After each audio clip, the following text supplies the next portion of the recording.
হুজুর আমি আপনার কাছে এসেছি একটু সাহায্যের জন্য। আপনি যদি আমার মেয়েটাকে খবর দিতেন, আল্লাহ আমাকে জানাইছে মেয়েটা যদি আমার কথা ইয়াদ করে আল্লাহ কবরে আযাব আল্লাহ মাফ করবে। জুনায়েদ বাগদাদি ঘুম থেকে উইটা ওই মেয়েটার সন্ধানে তিনি বের হয়ে গেলেন। এলাকার মানুষকে জিজ্ঞেস করেন, বাবারা মেয়েটারে তোমরা চিনোনি? মানুষেরা কই হুজুর চিনি তো, কিন্তু এই মেয়ে তো খারাপ, মেয়ে তো ভালো না। হুজুর আপনি মেয়ের কাছে গিয়ে কি করবেন? আল্লাহর ওলি বলেন, বাবারে কও তোমরা কোথায় গেলে পাবো? আমার একান্ত প্রয়োজন, তার কাছে যাওয়াই লাগবে। মানুষেরা কয় হুজুর নদীর ঘাটে যান, নদীর ঘাটে গোসল করে। আল্লাহর ওলি জুনায়েদ বাগদাদি তিনি নদীর ঘাটে দাঁড়ায় রইলেন। মহিলা গোসল কইরা ওইটা কয়, মৌলবী তুমি কি চাও? আল্লাহর ওলি বলতেছেন, মা গো আমি কিছু চাই না, আমি একটা খবর নিয়ে এসেছি। কার খবর? কয় তোমার বাবার খবর। কয় আমার বাবার আবার কিসের খবর? বাপ তো কবরে চলে গেছে। আল্লাহর ওলি জুনায়েদ বাগদাদি কয়, মা তোমার ওই মৃত বাবার খবর নিয়ে এসেছি গো। তোমার বাবা কবরের মধ্যে বড় আযাবে আছে, জাহান্নামের চেহারা তার চেহারা হয়ে গেছে, আগুনে পড়তেছে। আমাকে জানাই দিছে তোমার বাবা, তোমার বাবাকে আল্লাহ জানাইছে তুমি যদি তোমার বাবার জন্য দান সদকা করো অথবা তার কথা ইয়াদ করো অথবা দোয়া করো, আল্লাহ তোমার বাবার কবরের আযাব আল্লাহ মাফ করে দিবে। এমনি মেয়েটাই কই, মৌলবী আমি কি আবার দান করব? আমি আবার দান করব? মরা মানুষ মইরা গেছে, আবার তার জন্য কি করার আছে? মানুষ যখন গুনাহ করে তখন গুনাহ করতে করতে কলব শক্ত হয়ে যায়, কলিজাটা পাথর হয়ে যায়, চোখ দিয়া পানি আসে না। যখন দিল নরম হয় না তখন বুঝবেন কলিজা শক্ত হয়ে গেছে। এটা গুনার মস্ত বড় বদ আসর, কলিজা শক্ত হয়ে যাওয়া। ভাইরা বন্ধুরা, জুনায়েদ বাগদাদি যতই কয় মেয়েটার মন নরম হয় না, নরম হয় না, মরণের ভয় তার অন্তরে নাই। হঠাৎ করে এক মুষ্টি পানি হাতে লইয়া জুনায়েদ বাগদাদির দিকে এইভাবে পানিটা ঢিল মারছে আর কয়, মৌলবী এই পানিটা আমার বাপের লাগে আমি সদকা করলাম। জুনায়েদ বাগদাদি বড় কষ্ট পাইলেন। আল্লাহর ওলি তিনি সইরা গেলেন, পানিটা তার গায়ে লাগলো না। তিনি চলে যাইতেছেন মনে কষ্ট লইয়া আর কান্দেন, বলেন মালিক এমনও সন্তান বুঝি হয় যেই সন্তানের কারণে বাপ মা রাতকে দিন বানাইল, রক্ত পানি করলো। এই সন্তান বাবার এত বড় কষ্টের এত বড় বিপদের কথা শোনার পরও একটুও তার দিল নরম হলো না। এই মনে কইরা জুনায়েদ বাগদাদি চলে গেলেন। রাতের বেলা আল্লাহর ওলি ঘুমাইলেন, স্বপ্নে দেখেন ওই মানুষটা আজ রাতেও স্বপ্নে দেখা দিয়েছে, কিন্তু আজকে তার চেহারা জান্নাতি মানুষের চেহারা। আল্লাহর ওলি জিজ্ঞেস করে, ভাই আপনি কে? কয় হুজুর আমি আপনার এলাকার ওই মানুষ যে গতকাল এসেছিলাম। গতকাল তুমি ছিলা জাহান্নামী, আজ তুমি জান্নাতি। কেমন করে একটু আমাকে বুঝাও গো। এমনি লোকটাকে, হুজুর আমি আপনার উপকার স্বীকার করার জন্য এসেছি, আমি আপনার শুকরিয়া আদায় করার জন্য এসেছি। হুজুর আপনি আমার মেয়েটারে যখনই আমার খবর দিছেন তখন মেয়েটা আপনার দিকে ঢিল মারছে, পানি লইয়া পানি উড়ায় মারছে, ছিটায় মারছে আপনার দিকে, তাই না? বলে হ্যাঁ, কিন্তু আমার মেয়েটার এই পানি আপনার গায়ে লাগে নাই, পড়ছে মাটিতে। যেই জায়গার মধ্যে পানিটা পড়ছে ওই জায়গায় অনেক দিন যাবত একটা পোকা পানির তৃষ্ণায় ছটফট করতেছিল। ওই পোকাটার মুখে পানি যায় পড়লো। পোকাটা পানি খায়া আল্লাহর কাছে দোয়া করে, মালিক যার উসিলায় পানি খাইয়া আমি আজ প্রাণে বাঁচলাম তুমি তারে মাফ করো। ওই পোকার দোয়ার খাতিরে আল্লাহ আমাকে মাফ কইরা দে। মা ডাক দিয়া বলতেছে, বাবা বাইজিৎ মার পানি তৃষ্ণা লাগছে, একটু পানি দাও। বাইজিৎ কলসের মধ্যে দেখেন পানি নাই। পানি আনার জন্য তিনি ঘরের বাহিরে গেলেন, এক গ্লাস পানি নিয়ে দৌড়ায় তিনি ঘরে আসলেন। আইসা দেখেন মা ঘুমায়া গেছে। এইবার ছোট্ট বাইজিৎ মনে মনে ভাবতেছেন, আমি যদি এখন মাকে ডাক দিই মার ঘুম ভাঙলে কষ্ট হবে। মাথার পাশে গ্লাস নিয়ে তিনি দাঁড়ায় রইছেন। বাইরা বন্ধুরা, শেষ সাথে মায়ের ঘুম ভাঙছে। মা দেখে বাইজিৎ মাথার পাশে দাঁড়ানো, সাথে সাথে বুকে জড়ায় নিয়ে দোয়া করে, আল্লাহ আমার বাইজিৎ আমাকে ডাক দিতে পারতো, ডাক দেয় নাই, আমার কষ্ট হবে। আমি মার এতটা সুখের চিন্তা যেই সন্তানে করলো, আমি মায়ের বদলা কি দিব? দেওয়ার কিছু নাই, আমার কাছে কিছু নাই গো। গো, কিন্তু আল্লাহ তোমার কাছে অনেক কিছু আছে, আমি মার কাছে আছে শুধু দুইটা হাত। আল্লাহ আমি দুইটা হাত তোমার দরবারে বাড়ায় দিলাম, আমার বাইজিৎকে তুমি ওলি বানাইলে আমি খুশি না, জগতের সকল ওলিদের সর্দার বানায় দাও। মা দোয়া করতে দেরি হয়েছে, কবুল হতে দেরি হয় না। এজন্য যুবক, লেখাপড়ার ফলাফল তুমি ভালো চাও, মা বাবারে খুশি রাখো, বাপ মার কথা মতো চলো। নবী বলেন যদি বাপ মা খুশি থাকে আল্লাহ তোমার উপর খুশি আছে, বাপ মা যদি নারাজ থাকে আল্লাহ নারাজ হয়ে যায়। আর যদি বাপ মার নামে সন্তান বেশি বেশি দান সৎকার করে তাহলে এই দান সৎকার খবর আল্লাহ কবরের সাথে সাথে পৌঁছায় দেয়। একজন আদর্শ সন্তান বাপ মার নামে মসজিদ মাদ্রাসা দ্বীনি প্রতিষ্ঠানে দান করবে, দান করলে পরে বাপ মার কবরের আযাব আল্লাহ দূর করে দেয়। জুনাইদ বাগদাদি একটা ঘটনা কয়ে শেষ দিচ্ছি। স্বপ্নে দেখেন একজন মানুষ জাহান্নামী চেহারা। কে গো তুমি? কো হুজুর আপনি, আমি আপনার মহল্লারই একজন মানুষ, আজ থেকে বেশ কিছুদিন আগে আমার মরণ হয়েছে, আমি কবরের মধ্যে আযাবে আছি, জাহান্নামের আযাবে। সন্তান বলতে আমার কেউ নাই দুনিয়াতে, একটা মেয়ে রেখে আসছি, কিন্তু মেয়েটারে আমি দিন শিখাই নাই। দেখেন বাপ মা সন্তানকে শিশুকালে যদি দিন না শিখান পরিণতিটা কি হয়। সন্তানকে শিশুকালেই মাদ্রাসায় পড়ান, মাদ্রাসায় 5 বছর মাদ্রাসায় পড়ান, তারপরে তারে ডাক্তার বানাইয়েন, ইঞ্জিনিয়ার বানাইয়েন, প্রফেসর বানাইয়েন। 5 বছর মাদ্রাসায় পড়াইলে সন্তানটা মুসলমানই শিখবে, বাপ মার কদর শিখবে, আলেমুল আমার কদর শিখবে, কোরআনের মহব্বত অন্তরে জাগা দিবে, ঠিক না? 5 বছর ডাক্তার হওয়া আমার সন্তানে বড় পরিচয় না, সবচেয়ে বড় পরিচয় হলো সে মুসলমানের সন্তান। এজন্য সবার আগে তারা মুসলমানই শিখাইতে হবে। ওই লোক বলতেছে হুজুর আমার মেয়েটারে আমি মুসলমানই শিখাই নাই, যার কারণে আমার মেয়েটা খারাপ লাইনে চলে গেছে, খালি গুনার কাজ করে, গুনার কাজ করে, পরকালে কোনো ফিকির নাই। আল্লাহ আমাকে জানাইয়া দিছে, আল্লাহ আমাকে জানাইছে বান্দারে আজ কবরের মধ্যে তুই আযাবে আসো, আযাবে আসো। তোর সন্তান যদি তোর জন্য দোয়া করে অথবা দান সৎকার করে, তোর কথা ইয়াদ করে, তাহলে আমি আল্লাহ এই উসিলায় তোরে মাফ করে দিব। সন্তান যদি বাপ মার কবরের পাশে যায়, একবার সূরা ফাতিহা 3 বার ইখলাস পড়ে, আল্লাহ পাক সাথে সাথে বাবার কবরে আযাব আল্লাহ মাফ করে দেয়। মার কবরের পাশে যদি সন্তান একবার ফাতিহা 3 বার ইখলাস পড়ে, আল্লাহ মার কবরের আযাব আল্লাহ মাফ করে দেয়। আপনার সন্তান আপনার কবরের পাশে যায় কোরআন তেলাওয়াত করবে নাকি কবরের পাশ দিয়া গান গায়া গায়া চলে যাবে, এই সিদ্ধান্ত নিতে হবে বাপ মার। শিশুকালে যদি মাদ্রাসায় পড়ান তাহলে কবরের পাশ দিয়া গেলেও কোরআন তেলাওয়াত করবে, ঠিক না? দিন যায় রাত যায়, দিন যায় রাত যায়, 1 মাস 2 মাস 3 মাস এখনো পুরা হয় নাই, 3 মাসে 90 দিন, আরো 3 দিন বাকি আছে 90 দিন হওয়ার। এরপরে নবীজির মেয়াদ শেষ, 40 মন খেজুর তারে দিতে হবে 3 মাস পর। এখনো 3 মাস পুরা হয় নাই রে যুবক, একটু দিলটা নরম করে আমার নবীর ঘটনাটা শোনো, তোমার জীবনের মোড় ঘুরে যাবে, তুমি বুঝতে পারবা কেমন নবীর উম্মত তুমি হইছো, নবীর কেমন আদর্শ তোমার নেওয়ার কথা, আর তোমার মাঝে এখন কি আদর্শ চলছে, তার অনুসরণ তুমি করতেছো। আর করা দরকার ছিল কোন নবীর অনুসরণ? আল্লাহর নবী এই রাস্তা দিয়ে তিনি যাইতেছেন, নবীজির সঙ্গে আছেন হযরত ওমর ফারুক রাদিয়াল্লাহু তাআলা আনহু। নবীজি ওই রাস্তা দিয়ে যাওয়ার সময় হঠাৎ করে ইহুদি নবীর রাস্তাটা আটকায় দিল, আটকায় বলতেছে মুহাম্মদ মনে আছে নি 40 মন খেজুরের কথা, আমার খেজুর দাও, খেজুর দাও। আল্লাহর নবী বলেন ভাই রে আরো 3 দিন বাকি আছে, তোমার কথা মতে আরো 3 দিন বাকি আছে, 90 দিন এখনো হয় নাই, 87 দিন হয়েছে, 3 দিন বাকি আছে, আমার পুরাপুরি ইয়াদ আছে 3 দিন পর তোমার 40 মন খেজুর আমি পৌঁছে দেব। ইহুদি তখন কয় মুহাম্মদ 3 দিন আমি বুঝি না, এখন আমার খেজুর দেওয়া লাগবে, এখন দিতে হবে, নতুবা সামনে যাইতে দেব না, রাস্তা আটকায় দিলাম। আল্লাহর নবী বুঝাইতে চেষ্টা করেন বাইরে একটু বুঝো, এটা অন্যায়, এটা অন্যায়, কথা ছিল 90 দিন পার হতে দেও।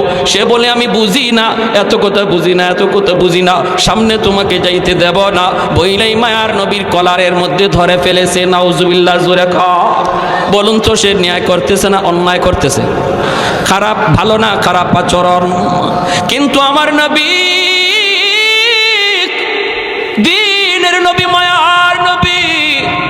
রাগ করেন না, নবী রাগ করেন না।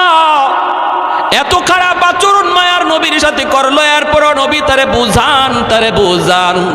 আমার নবীর কলারের মধ্যে, জামার মধ্যে ধরে ফেলেছে, এরপরও নবীজি তার হাতের মধ্যে মালিশ করেন। ভাইরে একটু বোঝার চেষ্টা করো, তুমি বুঝের মানুষ, তুমি অবুঝের কাজ কইরো না। কয় আমি এত কিছু বুঝি না। নবীর পাশেই দাঁড়া আছেন হযরত উমর ফারুক রাদিয়াল্লাহু তাআলা আনহু। বলুন তো উমর নরম না গরম?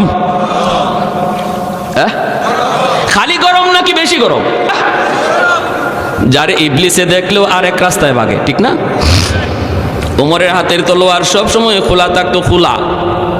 খাফের ভিতরে ঢুকাইবো আবার বের করব, এই টাইম ওমরের হাতে ছিল না। আল্লাহু আকবার। যেখানে বসাইবার দরকার নগদ। এজন্য ইবলিসে কইতো আল্লাহ রে, এই বেটা যেভাবে খোলা তলোয়ার লইয়া হাঁটে, কোন দিন আমি ইবলিস যে বাটে পড়ি। এজন্য হে যদি দেখতে হযরত ওমর এই রাস্তায় আসতেছেন, হে আরেক রাস্তায় যাইতো। আল্লাহ নবী বলেন সবার সাথে শয়তান আছে, কিন্তু আমার উমরের সাথে শয়তান নাই। সাহাবায়ে কেরাম বলে ইয়া রাসূলুল্লাহ আপনার সাথেও কি শয়তান আছে? নবী বলেন আমার সাথেও আছে, তবে আমার শয়তান মুসলমান হয়ে গেছে। সুবহানাল্লাহ, জোরে বলেন আল্লাহু আকবার।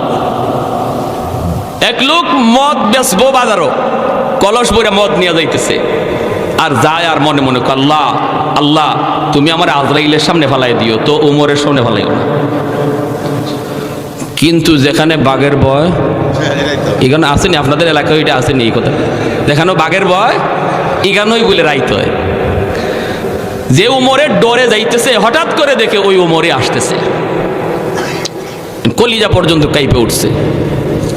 ও মালিক, মালিক তোমার কাছে চাইলাম কিতা, ওইল কিতা? আল্লাহ উমরের কাছ থেকে বাঁচাও, উমরের কাছ থেকে বাঁচাও, উমরের কাছ থেকে বাঁচাও। এভাবে কয়া কয়া রাস্তার কিনারা দিয়ে যাইতেছে, মনে মনে কয় আল্লাহ কোনো রকম আমারে পার করে দেও, আল্লাহ কোনো রকম পার করে দেও। রাস্তার কিনারা দিয়ে চলে যাইতেছে, কলসটারে লুকায় লুকায়া মনে মনে ভাবতেছে হয়তো উমর দেখবে না। কিন্তু যেই মাত্র সোজাসুজি হয়ে গেল রাস্তায়, উমর ডাক দিয়ে দিলেন, ও মিয়া দাঁড়াও। কি বুঝেন? খলিজাত পানি আসেনি, বুকো পানি আসেনি, শেষ। হযরত ওমর কাছে আসছে না, এসে বলেন কলসে কি? ঢাকনা দেওয়া কলস। এখন কি কয়?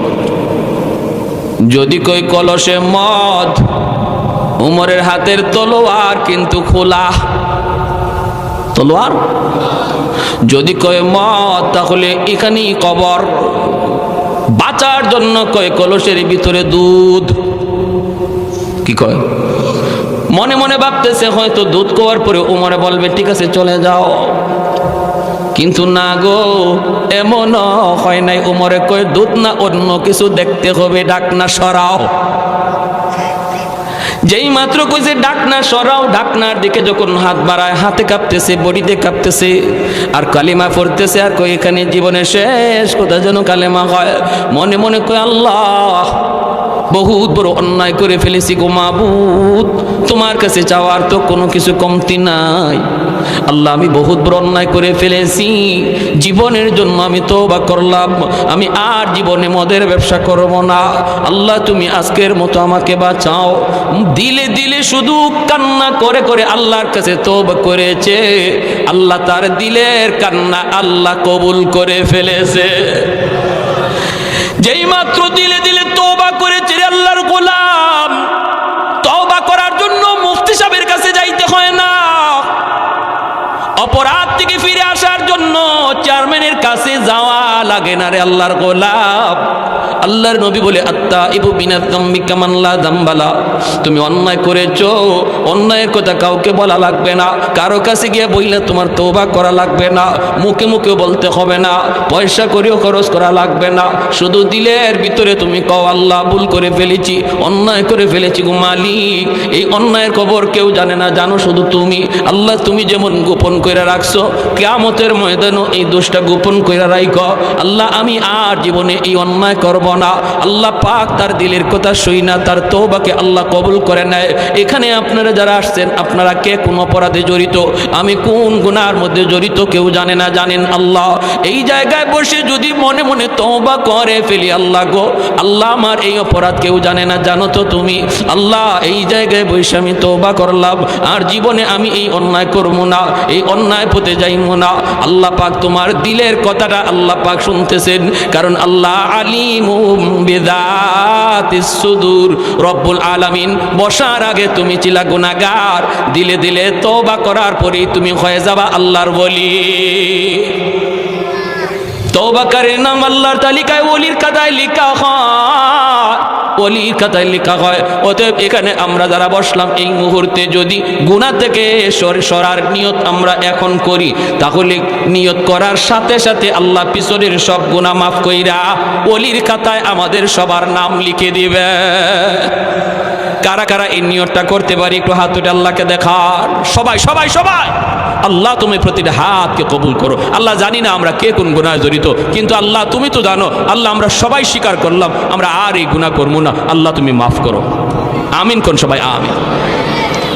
হাতটা বাড়াইতেছে কলসের দিকে, হাতটা কাঁপে, বডিটা তার কাঁপে, ভয়ে কাঁপতেছে, কিন্তু আল্লাহর দরবারে তার দিলের কথা তো কবুল হয়ে গেছে। আল্লাহর গোলাম যেই মাত্র কলসের ঢাকনাটা সে সরাইছে আর নিয়ত করে ফেলেছে এখনই তো আমার কল্লা যাবে, আমিও তো এমনি বাঁকা হয়ে রয়েছি, কল্লা তো আমার রেডি হয়ে রয়েছে। ওমরের হাতে তো তলোয়ার, মাত্র তলোয়ারটা চালাবে, দেহ থেকে কল্লা আলাদা হয়ে যাবে। হাতটা যেই মাত্র কলসের মুখের দিকে নিছে, নিয়ে ঢাকনাটা সরাইছে, ঢাকনাটা সরাইতেই আল্লাহু আকবার, আল্লাহু আকবার। তাকায় দেখে কলস ভরা মদ আল্লাহ পাক দুধ বানায়া দিছে। আর একটু জোরে সুবহানাল্লাহ। লা জিদ্দা ওয়ালা নিদ্দা ওয়ালা হাদ্দা লিমাওলা, লা জিদ্দা ওয়ালা নিদ্দা ওয়ালা হাদ্দা লিমাওলা, আল আনা কামা কানা ওয়ালাম ইয়ালকা যাওয়ালা, আল আনা কামা কানা ওয়ালাম ইয়ালকা যাওয়ালা, লা মিসলা ওয়ালা সাওয়ারা মিসলাম ওয়া নাযীরা, মান ক্বালা সিওয়া যালিকা কাদ ক্বালা মুহালা, মান ক্বালা সিওয়া যালিকা কাদ ক্বালা মুহালা, লা ওয়ালদা ওয়ালা ওয়ালিদা লা আম্মা ওয়া খালা, লা শিবহা ওয়ালা মিসলা ওয়ালা কুফুয়া লিমাওলা। একটু জোরে সুরে বলেন আল্লাহু আকবার। সেই ওমর আমার নবীর পাশে, এত গরম সাহাবী হযরত ওমর নবীর পাশে, আর নবীর সাথে ইহুদি এত খারাপ আচরণ করতেছে, এরপরও ওমর তলোয়ার চালাইতে পারেন না। গুসায় ওমর ফুলে যাইতেছেন, চেহারা লাল হয়ে গেছে। ওমর অ্যাকশনে যাইতে পারেন না, কারণ মায়ার নবী স্বয়ং এখানে হাজির। আমার নবী ইশারা না দিলে, নবী অনুমতি না দিলে ওমর কিছু করতে পারতেছেন না, কিন্তু গুসায় তিনি কাঁপতেছেন, ঠিক না? আমার আপনার সামনে যদি নবীর সাথে এমন আচরণ কেউ করত, তাহলে আমি বাসমু না মরমু এই চিন্তা আমাদের কারো থাকতো না, ঠিক না? ঠিক না? জোরে কন।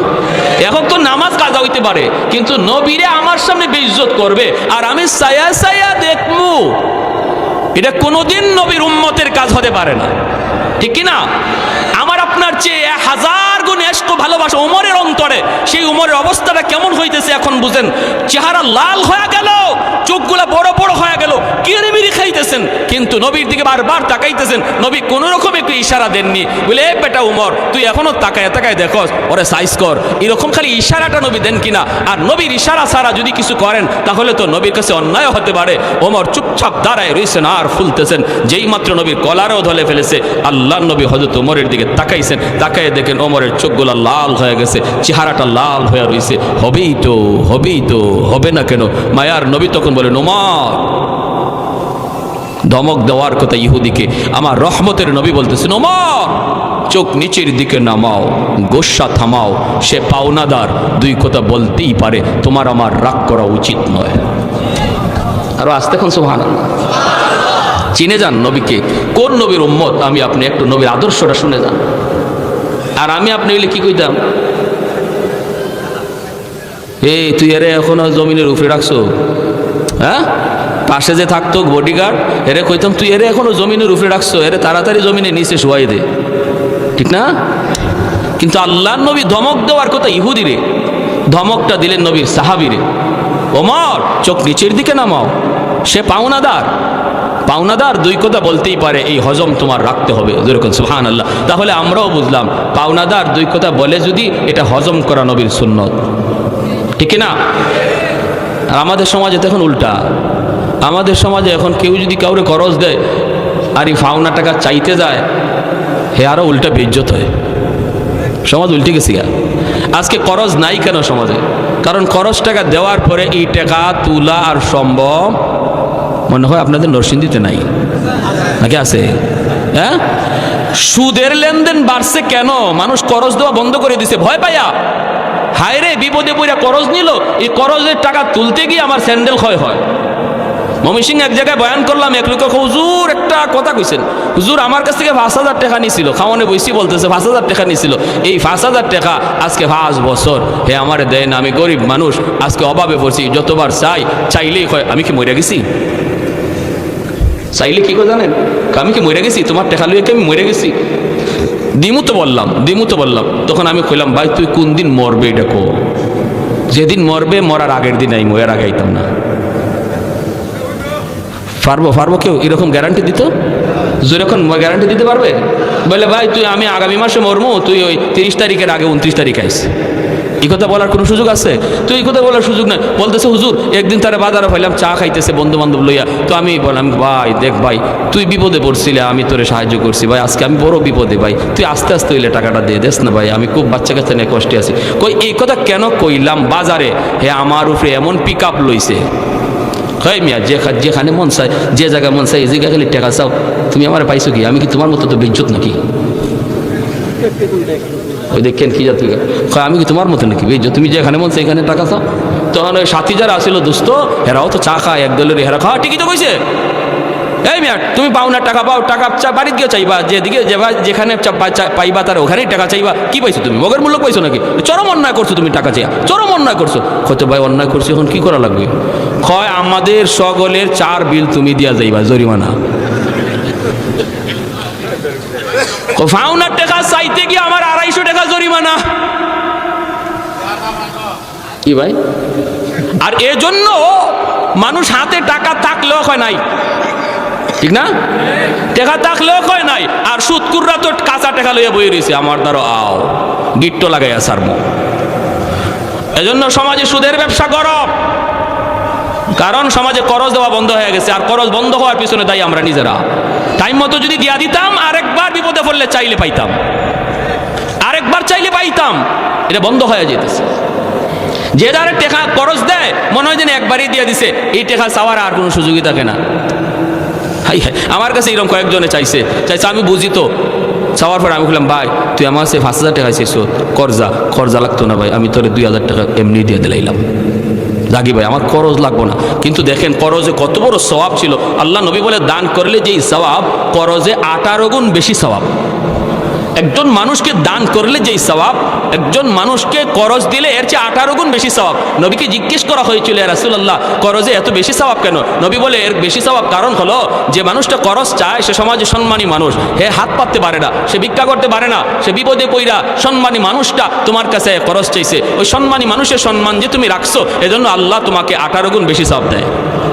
কিন্তু এটা তো আমার ধৈর্য রাখতে হবে, ঠিক না?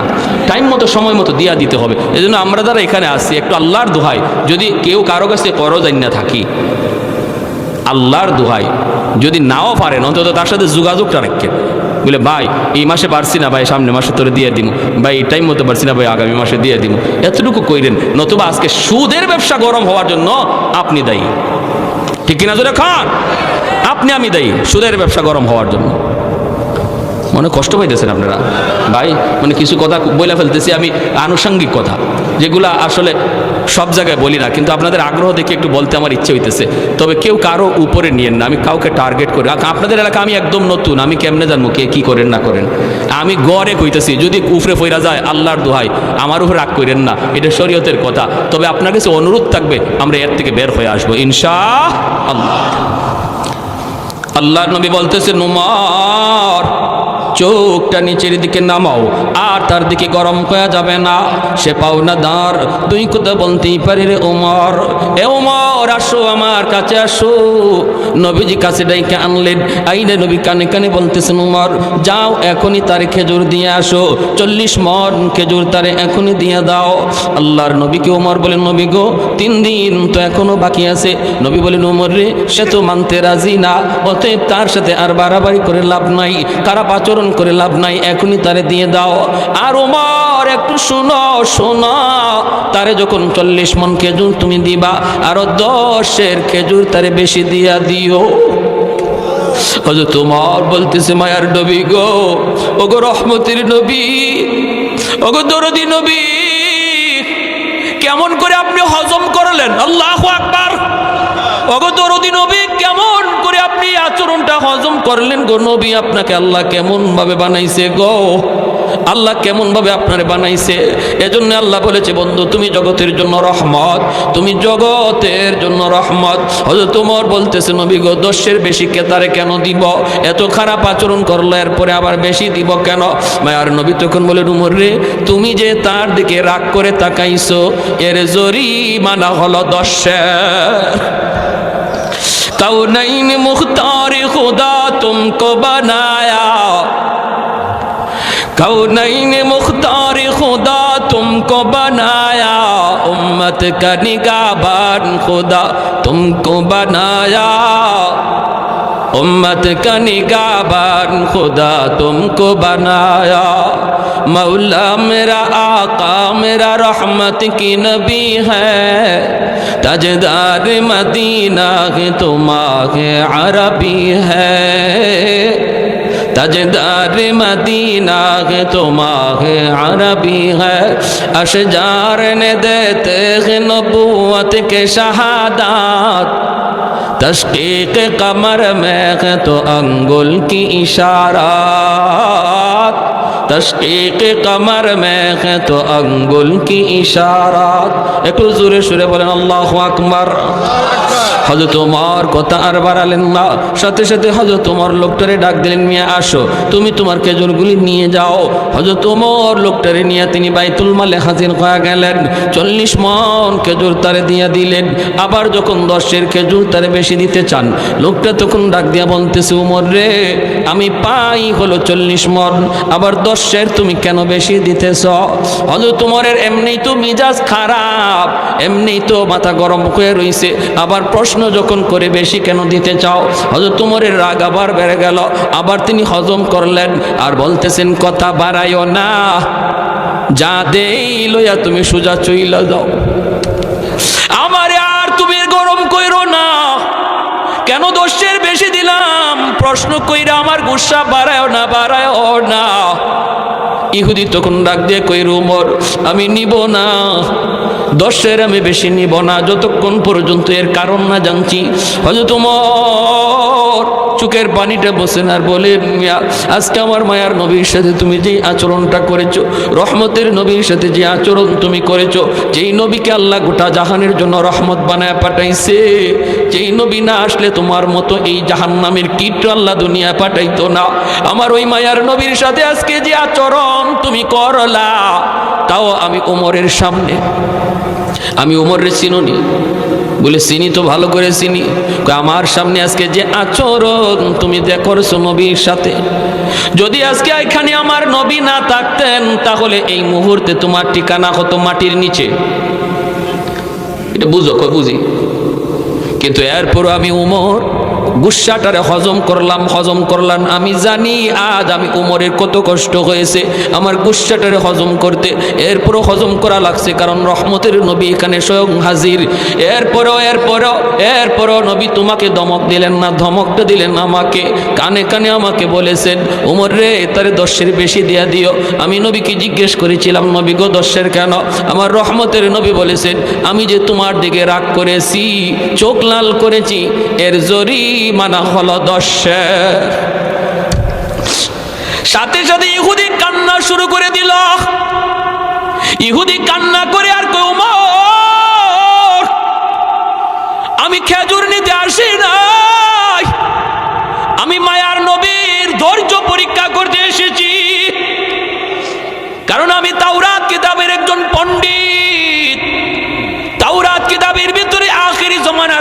যতগুলি আলামত তাওরাত কিতাবে রয়েছে রে, সবগুলি আলামত আমি মুহাম্মাদুর রাসূলুল্লাহর কাছে পেয়েছি। একটা কথা ছিল এমন তাওরাত কিতাবে, সেখানে আল্লাহ লিখে দিয়েছে আমার আখেরি নবী আমার দোস্ত এমন ধৈর্যশীল হবে, তার সাথে খারাপ আচরণ করলেও সে খারাপ দিয়ে জবাব দিবে না, খারাপ ভাষায় যদি কেউ গালি দেয় তিনি খারাপ ভাষায় জবাব দিবে না, ইনি এতটা ধৈর্যের পাহাড় হবে, ধৈর্যের পাহাড়। এই পরীক্ষাটা আমার এখনো পাওয়া বাকি ছিল, অতএব আমি ইচ্ছা করে খারাপ আচরণ করেছিলাম। সেই আলামতটা পাওয়ার জন্য ওমর রাজ আমার প্রমাণ হয়ে গেছে ইনি মুহাম্মাদুর রাসূলুল্লাহ আখেরি নবী, যেই নবীর কথা আল্লাহ তাওরাত কিতাবে আগে জানায় দিছে। অতএব আমি আর দেরি করতে চাই না, আমাকে তাড়াতাড়ি কালেমা পড়া নবীর দরবারে নিয়ে যা। আল্লাহু আকবার, জোরে বলি লা ইলাহা ইল্লাল্লাহ, জুড়ে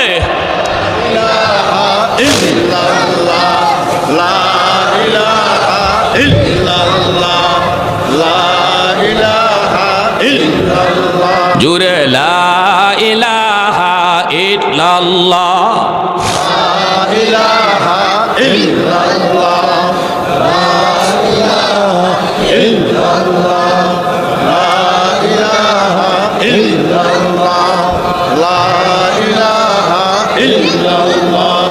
লা ইলাহা ইল্লাল্লাহু মুহাম্মাদুর রাসূলুল্লাহ, জোরে বলি সাল্লাল্লাহু আলাইহি ওয়াসাল্লাম।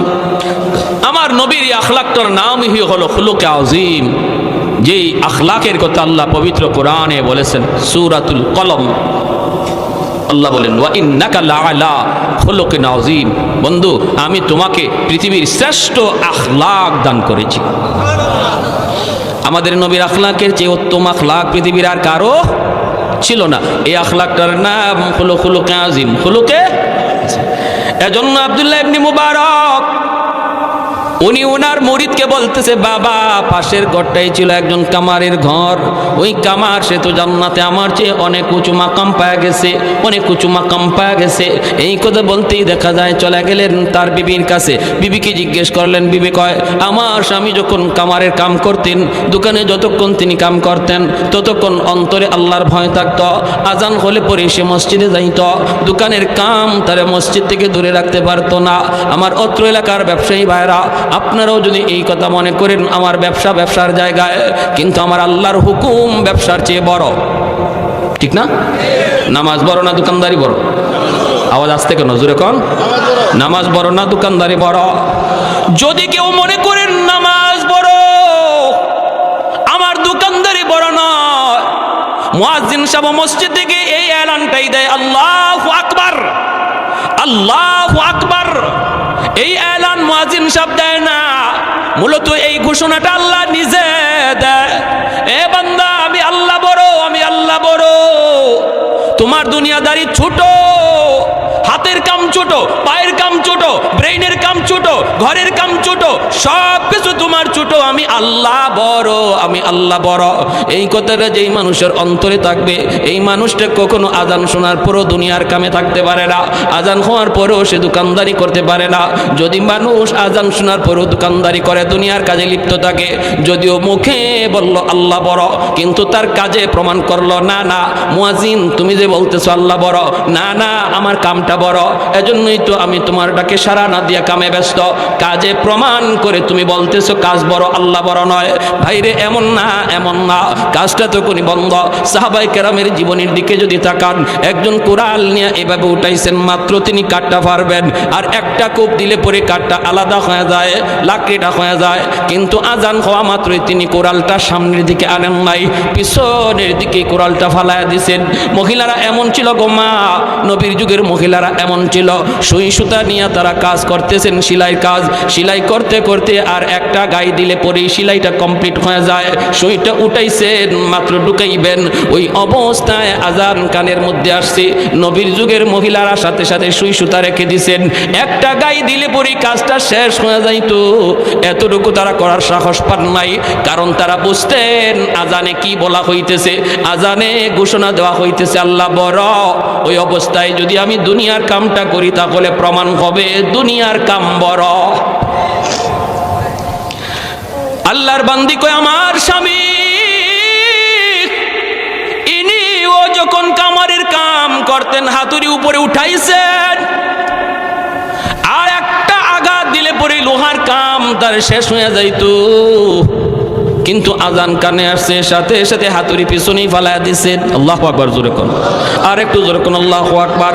এটা কোনো জানতেন কোনো বিষয় নয়। দেখবেন আজান হওয়ার পরে দোকানে কাস্টমার বাইরে গেছে, শয়তান আয়, শয়তান এটা কাস্টমারে বেশ দূরে শয়তান আইছে আপনার জামাত তরক করানোর জন্য। আপনি কইবেন দূর, সারাদিন ব্যবসা করার পরেও যদি আল্লাহ বরকত না দেয় লাভ হইব? হ্যাঁ, কোনো লাভ নাই। 50,000 একদিকে আইছে আর একদিকে গেছে, শেষ। আরেকজনে বরকত হইছে, 10,000 টাকা কামাই করছে, 2,000 টাকা খরচ, 8,000 টাকাই জমায়ে রাখছে। তাইলে এটা বরকত, ঠিক না? 50,000 কামাই করার মধ্যে বরকত নাই যদি এইভাবে আয় আর ওভাবে যায়। আর হাদিরিনের জন্য মনে রাখবেন, বরকত মানুষের হাতে না, এটা আল্লাহর হাতে। এই সিদ্ধান্ত আল্লাহর। অতএব আমি যদি আল্লাহর হুকুম মানি, আমার ব্যবসা যদি কম হয়, আরেক দোকানে যে নামাজ পড়ছে না, হ্যাঁ আজকে বিক্রি হয়েছে বেশি, আমি নামাজ পড়ছি আমার বিক্রি কম হয়েছে, মন খারাপ করবেন না। আল্লাহ আপনার কম ইনকামের মধ্যে বরকত বাড়াইয়া দিবে, বরকত বাড়াইয়া দিবে। একটা অ্যাক্সিডেন্ট হওয়ার কথা ছিল, আল্লাহ ফিরাইয়া দিবে। একজন অসুস্থ হওয়ার কথা ছিল, আল্লাহ অসুস্থতা থেকে দূরে রাখবে। এর নাম হলো বরকত, ঠিক কিনা ভাই? এটা বেশি বুঝাইবার বিষয় না, এটা বুঝার বিষয়। বরকত কারে কয় এটা দেখানি যাইব না। ওই মহিলা বলতেছে আমার স্বামী এরম করত। আরেকটা আমল ছিল, ওই দৃশ্য আমার আজকে বলা। বলতেছে আমার স্বামীর আরেকটা বিশেষ আমল আমার মনে পড়ে। আমার স্বামী সারাদিন কাম কাজ কইরা বাড়িতে আসতেন, এশার নামাজ মসজিদে পড়ে তিনি ঘরে ঢুকতেন, ডুইকে তিনি বিছানায় পড়ে যেতেন। সারাদিন কামারের কাম, লোহার কাম, কষ্টের কাম, সারা শরীরে তার ব্যথা। ঘুমে পড়লে পরেই তার ঘুম আসত, প্রচণ্ড ঘুমের মধ্যে তিনি পড়ে যেতেন। ফজরের আগে তাহাজ্জুদের টাইম, তাহাজ্জুদের সময় জানালা দিয়া তাকা দেখতেন আব্দুল্লাহ ইবনে মুবারক তাহাজ্জুদের নামাজ পড়ে। পাশের ঘরটাই ছিল আব্দুল্লাহ ইবনে মুবারক, যিনি এত বড় বুজুর্গ, এত বড় আল্লাহর ওলি, তিনি তো তাহাজ্জুদের নামাজ পড়তেছেন। আমার স্বামী তিনি জানালা দিয়া দেখতেন আর চোখের পানি জড়ায় তিনি কাঁদতেন, বলতেন মালিক আমারও মন চায় শেষ সাথে তোমার কদমে আমি সেজদা দিই। আল্লাহ এই বিশেষ সময়ে তো তোমার বিশেষ দরবার খোলা থাকে, এই সময়টাতে তোমার কাছে চাইলে তো তুমি দোয়া কবুল করো। আল্লাহ তাহাজ্জুদের নামাজ আমার পড়তেও মন চায় গো মালিক, কিন্তু আমি তো ক্লান্ত, আমি তো পরিশ্রান্ত, সারাদিন কষ্টের কাম কাজ করার কারণে আমার শরীরে গিরায় গিরায় ব্যথা করে আল্লাহ, আমি উঠতে পারি না, কিন্তু আমার মন চায় তার মতো আমিও তাহাজ্জুদ পড়ি। এই বইলা আমার স্বামী চোখের পানি ধরা কাঁদতেন, কিন্তু তাহাজ্জুদ পড়তেন না, পড়তে পারতেন না, গায়ে তার শক্তি থাকতো না, দুর্বল। আল্লাহ পাক রব্বুল আলামিন তার মনের যে এই আরজু, তার মনের যে এই কান্না, হৃদয়ের কান্নাকে আল্লাহ এমন পছন্দ করা করছে। আব্দুল্লাহ ইবনে মুবারক তাহাজ্জুদ পইরা আল্লাহ পাকের দরবারে যেই মাকাম পাইছে, তার হৃদয়ের কান্না আল্লাহ কবুল করে তার মর্যাদা আরো বাড়ায়া দিছে। আল্লাহু আকবার। এজন্য বলতেছি বাবা, যাত্রায় গমনের একটু দিলের কন দিয়া কথাগুলি শোনো। ভাইরে, মনের ভিতরে আক্ষেপ করেন, আক্ষেপ রাখেন, অনুতাপ অন্তরের ভিতরে রাখেন। আর একটা মানুষ নামাজ পড়তেছে, তারে দেখে আফসোস করবেন, আফসোস করবেন, হায় রে তার নামাজটা কত সুন্দর, আমি যদি এত সুন্দর করে নামাজ পড়তে পারতাম, হায় আমার এই দুস্থরা 5 ওয়াক্ত নামাজ জামাতে পড়ে, আমি যদি প্রতি ওয়াক্তই রমজাইতে পারতাম, আমি তো এই ঝামেলায় ওই ঝামেলায়। মনে প্রাণে যদি এই আকাঙ্ক্ষাটা থাকে, আল্লাহ আপনারে একদিন পাক্কা জামাতের নামাজের পড়ার নামাজি বানায় দিবে।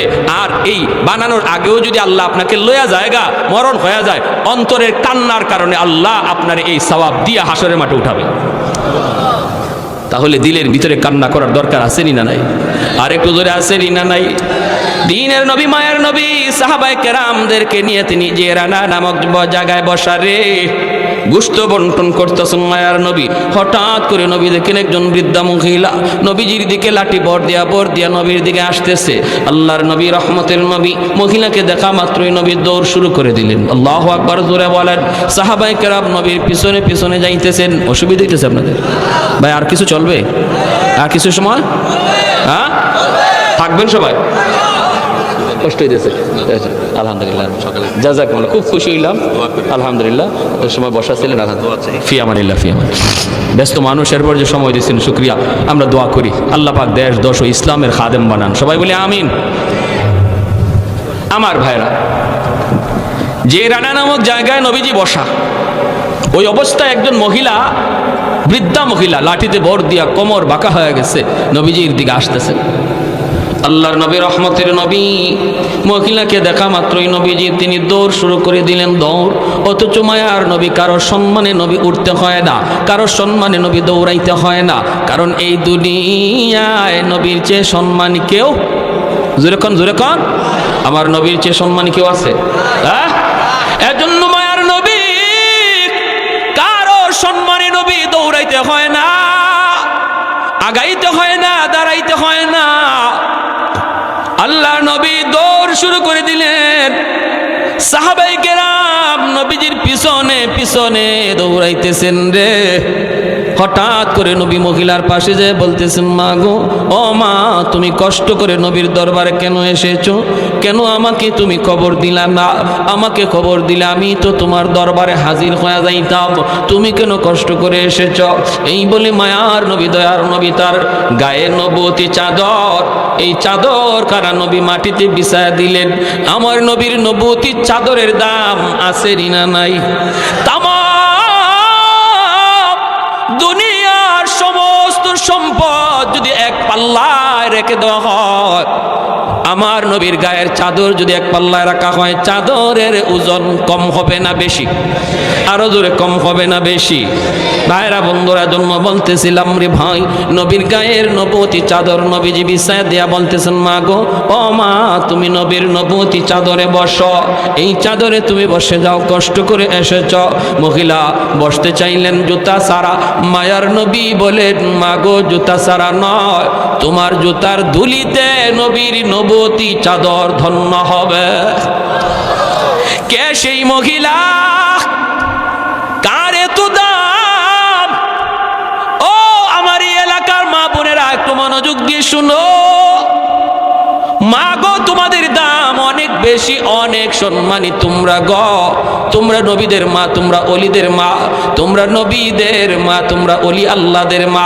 তোমাদের গর্ভ থেকে নবী এসেছেন, অলি আল্লাহ এসেছেন, মঈনুদ্দিন চিশতি, আব্দুল কাদের জিলানী তোমাদের পেট থেকে এসেছে। অতএব মনে রাখো, তোমাদের দাম অনেক বেশি, অলির চেয়েও মায়ের দাম বেশি, নবীর চেয়েও মায়ের দাম বেশি। আল্লাহু আকবার।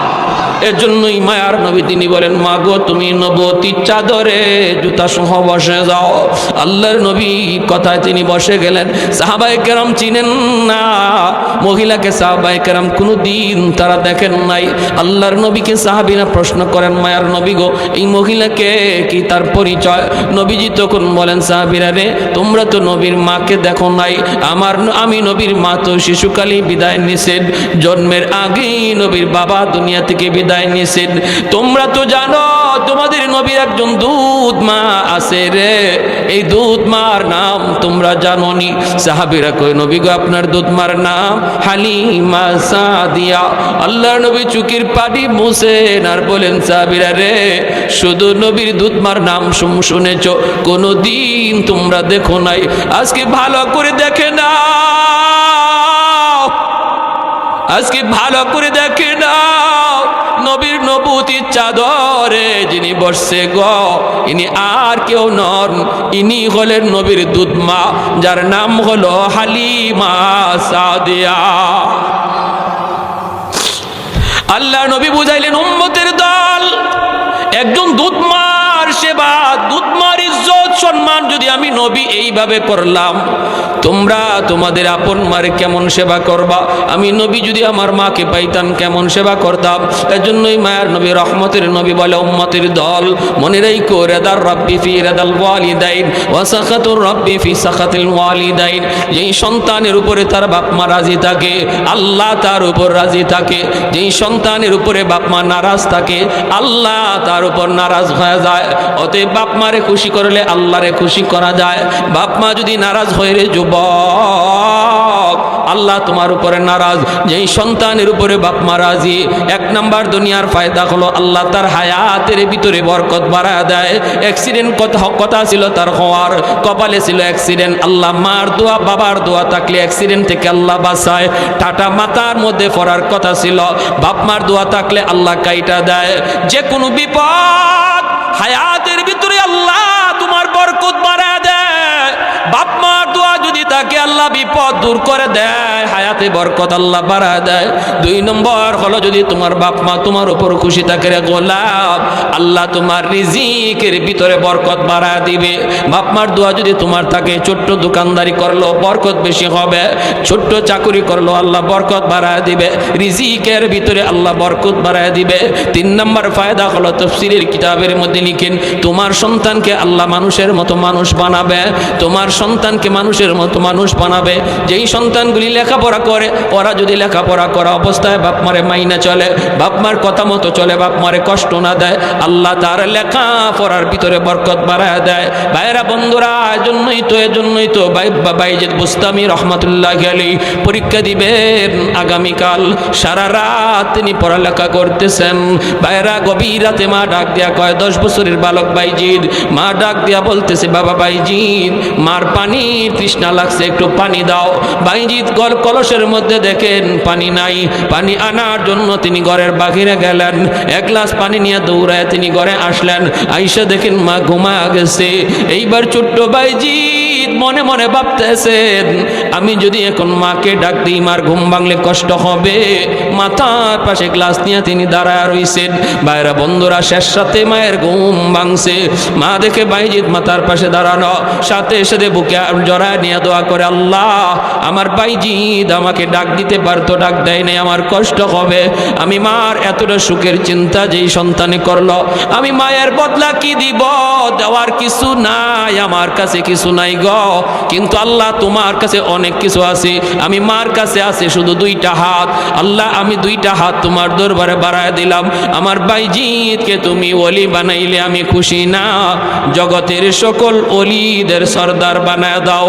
মা দোয়া করতে দেরি হয়েছে, কবুল হতে দেরি হয় না। এজন্য যুবক, লেখাপড়ার ফলাফল তুমি ভালো চাও, মা বাবারে খুশি রাখো, বাপ মার কথা মতো চলো।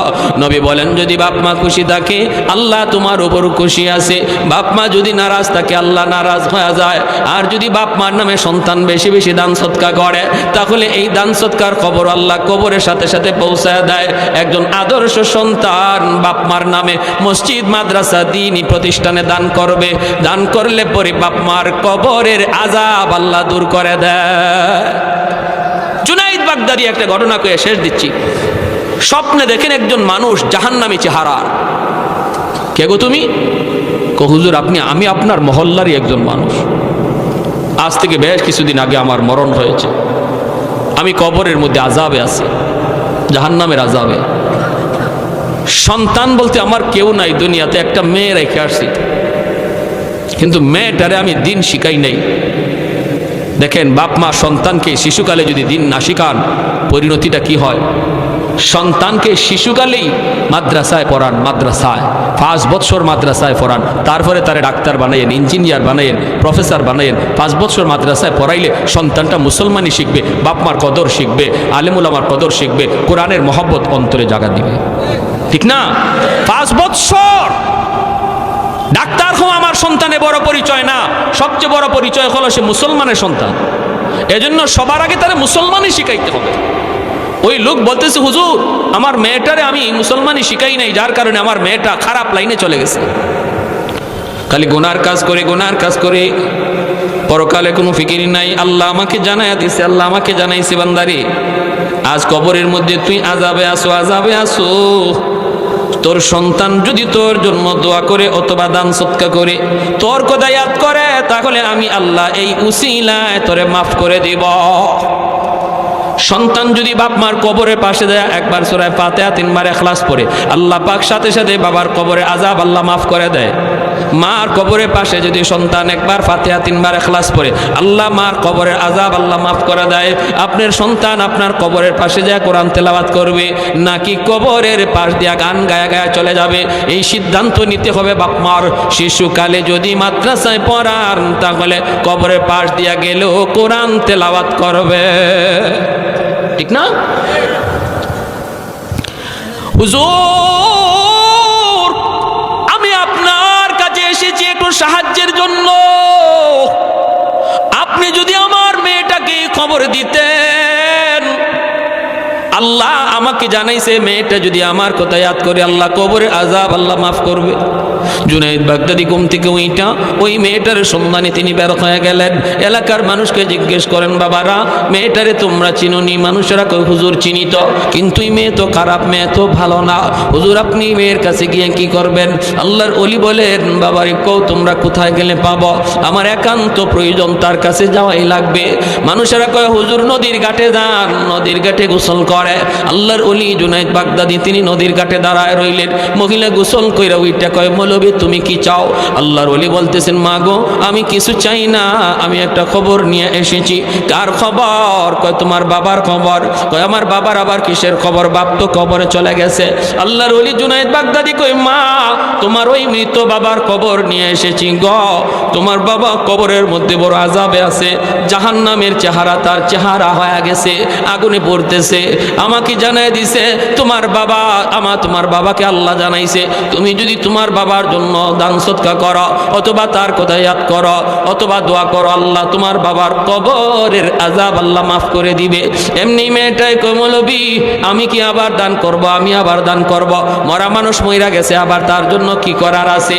মানুষ যখন গুনাহ করে, তখন গুনাহ করতে করতে কলব শক্ত হয়ে যায়, কলিজাটা পাথর হয়ে যায়, চোখ দিয়া পানি আসে না। যখন দিল নরম হয় না, তখন বুঝবেন কলিজা শক্ত হয়ে গেছে, এটা গুনার মস্ত বড় বদাসর, কলিজা শক্ত হয়ে যাওয়া।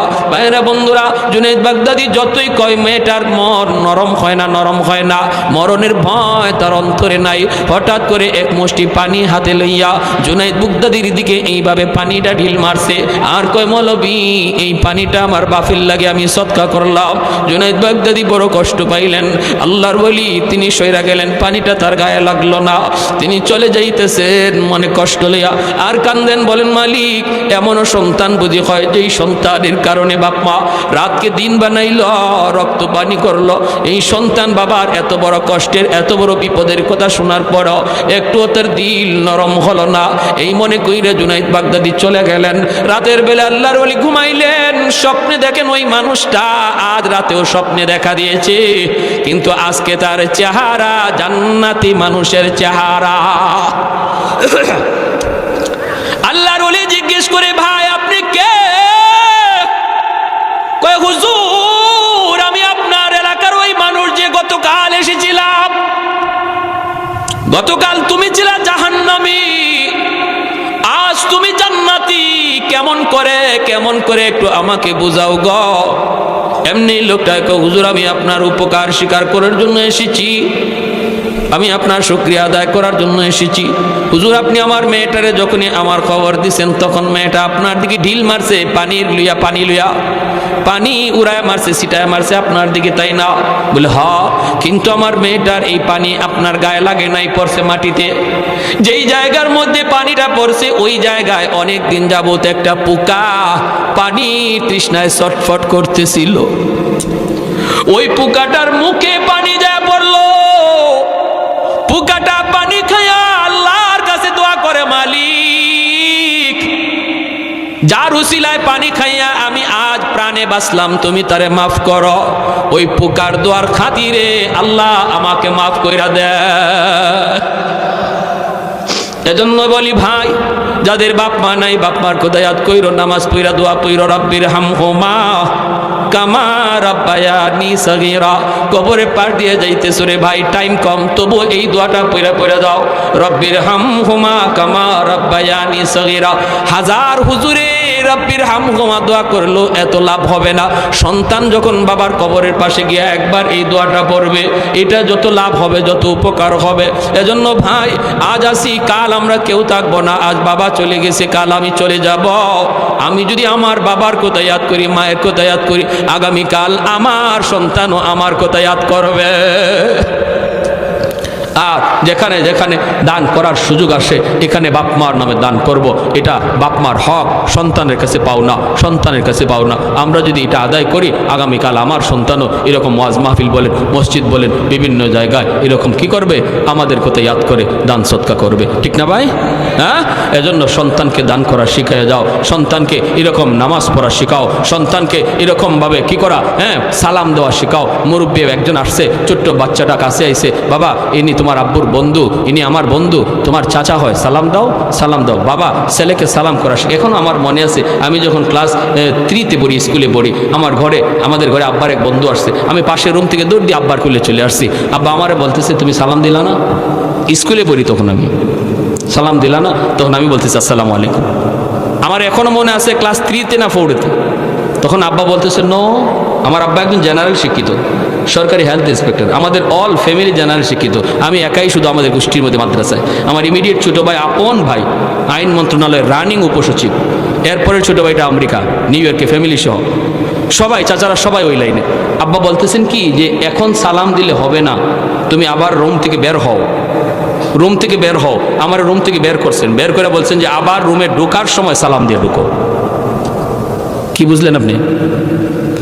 এই যে আমারে একটা সবক দিয়েছেন, শিক্ষা দিয়েছেন, আমি ওখানে সালাম দিলেই তো হয়ে গেছিল, কিন্তু আমাকে ইয়াদ করানোর জন্য, এই জন্যই এতটুকু করছেন বিদায়। আজ 45 বছর আমার, তখন বয়স ছিল হয়তো 7 বছর, 7 বছরের 8 বছরের সেই ঘটনাটা এখনো আমার মনে আছে।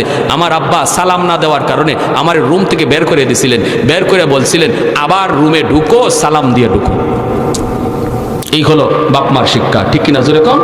এভাবে যদি আমরা সন্তানকে ইসলামী শিক্ষায় গড়ে তুলি, ইসলামী আদর্শে গড়ে তুলি, তাহলে এই সন্তান ডাক্তার হলো বেনামাজি হবে না, ইঞ্জিনিয়ার হলো সে খারাপ লাইনে যাবে না, বাপমার সাথে বেয়াদবি করবে না, মুরব্বীদের সাথে বেয়াদবি করবে না। আল্লাহ আমাদের সবাইকে অল্প কথাগুলো উপর আমল করার তৌফিক দান করুন। সবাই বলে আমিন। কথাগুলো